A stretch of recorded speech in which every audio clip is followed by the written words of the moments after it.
there are reports coming out about what Brock Purdy could potentially get from the 49ers with his contract.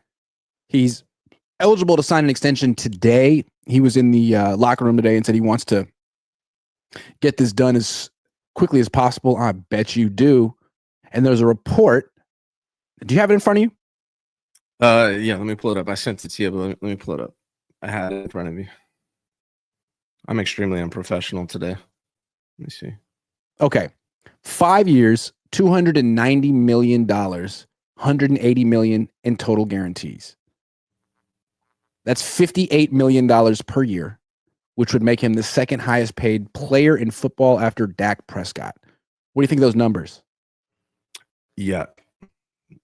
That's what I think. Like, yuck. Like, dude, come on. It can't be. This can't be real. If the Niners do that, they're making a mistake. I think what I've noticed from watching football over the years, and particularly just this season, is there's not a big difference between quarterback number 12 and quarterback number 20. And quarterback number 20 and quarterback number 30. If you're not an elite quarterback, after that, I mean, what's the difference? I feel like they can find a dozen quarterbacks that can come in and perform similarly to the way Brock Purdy does. Now, Brock Purdy's leadership is elite. I love that about him, his leadership. That part might be a little harder to find. But as far as production, I think it's a mistake if they pay him anything close to that. I mean, $58 million a year. Who else would pay him that? It seems like you're bidding against yourself and you're inflating his value up. Why? I think the Niners are a little insecure as a franchise in the sense that they really want to say that they have a franchise quarterback. They want to say that they have a top 5 quarterback. And I think these are the Yorks trying to act like, they're on the level of the DeBartolos. Like, we have an elite coach. We have an elite quarterback. Our organization is solid. I mean, yeah, we go through decent defensive coordinators, and maybe our kicker isn't the best, but like the nucleus of the freaking team is as strong as can be. And to me, that's like part of the problem with this team, because it's not that strong. And if it were that strong, they wouldn't be 6-11 right now. Yeah, they had injuries, but if the coach is that good and the quarterback is that good, you're not 6-11. You're 11-6 in a down year. So that's where I don't like, something isn't adding up. Kyle is the 6th highest paid head coach in football. It goes Andy Reid, Sean Payton, Mike Tomlin, Jim Harbaugh, Sean McVay, Kyle. So you have the 6th highest paid coach. You're going to have the 2nd highest paid quarterback, but it was Nick Sorensen's fault.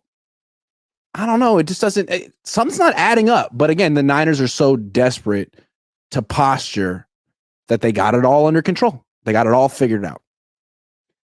Do the same thing you did for Brandon Ayuk.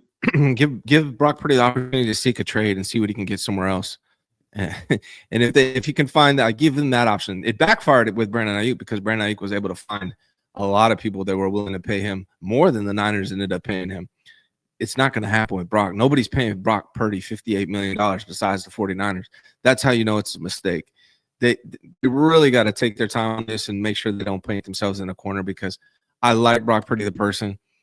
You're talking about a guy who struggles in the weather, who struggles against man, who has a really bad arm.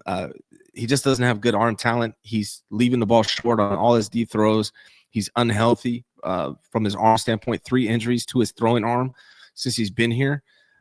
That should all be major concerns for the 49ers. Red flags. They should not do that.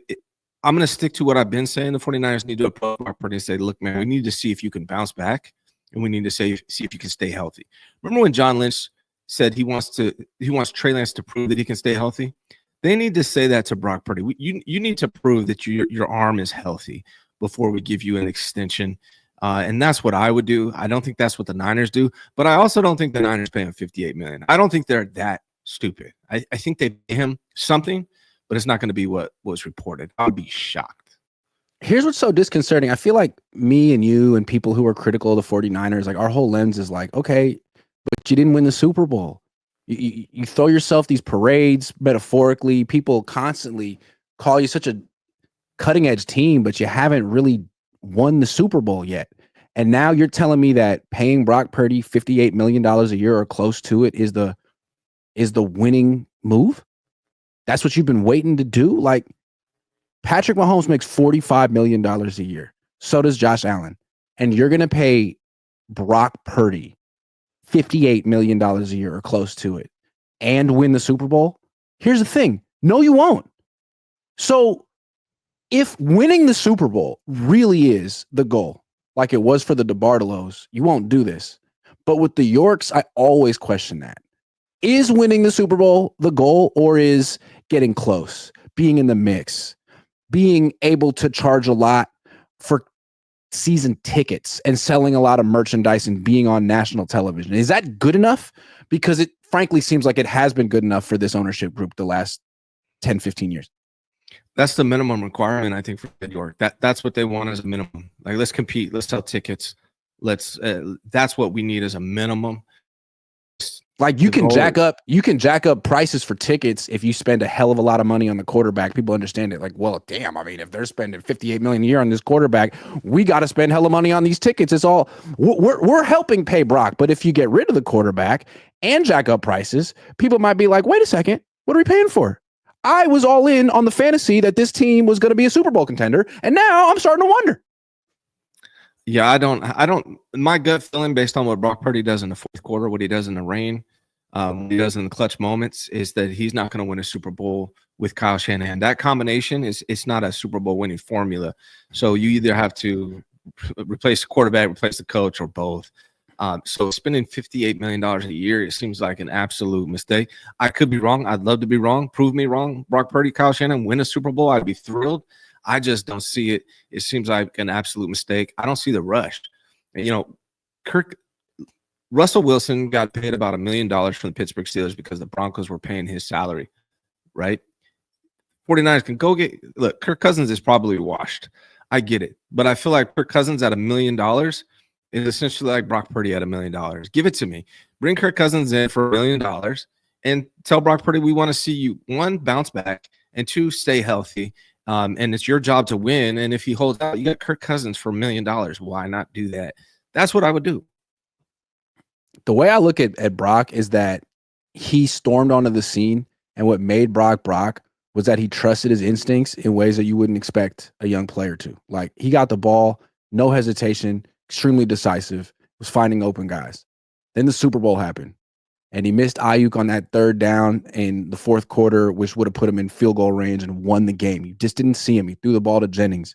And then in overtime, he didn't see Ayuk open on the left and threw the ball to Jennings again. And ever since then, he's been just dreadful at the end of close games. Like, all of a sudden, he's indecisive. He's a turnover machine. One mistake leads to three. Like, all of a sudden, you're looking at him as like, man, Jimmy was more unflappable than you. You are decidedly flappable. And it started in the Super Bowl. So the Niners can stick their head in the sand and say it was just one bad year and Brock proved himself. But I think something switched. I think something's different with this guy, and they could give him $70 million a year. It doesn't matter. He has a lot to answer for, and I'm not so sure that just a blank check is going to change things for this young man in terms of confidence and decisiveness and whatever's been the issue this year. Dude, did you watch Joe Milton on the Patriots? Like, no. Trade for that guy. Bring him over. He's on a rookie contract. Did you see what he did yesterday? You probably didn't, did you? I didn't. Freaking ridiculously talented. I mean, that guy can throw it a mile. He's extremely athletic. I think he was like 11 for 11 on his first 11 passes, and he's the backup for Drake May over there. 49ers should really throw a flyer out on Joe Milton and see what you can do. Bring him in. It was a small sample size, but the way he looked yesterday, ridiculously good. A guy that the Patriots got in the 6th round. So, I mean, there's so many players out there that intrigue. Malik Willis. That's the one I would get. Malik Willis from the Packers. Every time he's played this year, he's been excellent. And he's not like Justin Fields. Like, he can run, but the Packers don't run him a bajillion times. He essentially plays from the pocket. I like Malik Willis a lot. Plus, he knows a version of this system. The Packers have just the best taste in quarterbacks. I mean, that's an organization that's patient and understands how to develop the position. So he has their stamp of approval. I would want Malik Willis. Bring him in. I'm down for that, man. But I'm telling you, go watch Milton highlights yesterday. I will. Like ridiculously good. I will. Hey, last time Well, the Niners traded for a quarterback from the Patriots, went to a Super Bowl. Hey. And, you know, like, again, Milton's good, but from what I saw yesterday, it's like, how did this guy get drafted in the 6th round? His talent level is way higher than Brock Purdy's. Now, I don't know how he processes, but, man, phenomenal. What's so funny to me is, like, the Niners are probably going to pay Brock Purdy $58 whatever million a year, and yet backup quarterback is a bigger need this year than last year, because Brock is shakier this year than he was last year. Last year, they're thinking, like, we don't need to spend more than a couple $1 million on this position. We don't need to push Brock. We want Brock to feel confident and comfortable. And now it's like, well, that didn't help. And maybe we do want to push Brock. And these quarterbacks are awful. I mean, I was making such a big deal about them playing Brandon Allen over Josh Dobbs. Who freaking cares? Maybe Dobbs is better than Brandon Allen, but it's not like you're going to win games with either of them. So, yeah.